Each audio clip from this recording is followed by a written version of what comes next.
You ask Tiger to solve. This deals with linear equations with one unknown. The final result is x equals -4/3. Let's solve it step by step. Group all x terms on the left side of the equation. Subtract 5x from both sides. Group like terms. Simplify the arithmetic. Group like terms. Simplify the arithmetic.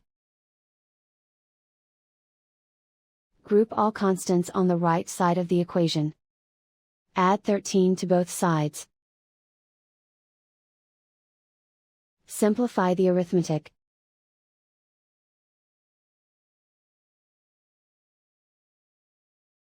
Isolate the x.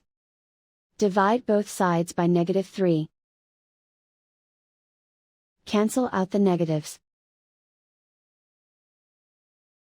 Simplify the fraction. Move the negative sign from the denominator to the numerator. And so the final result is x equals -4/3.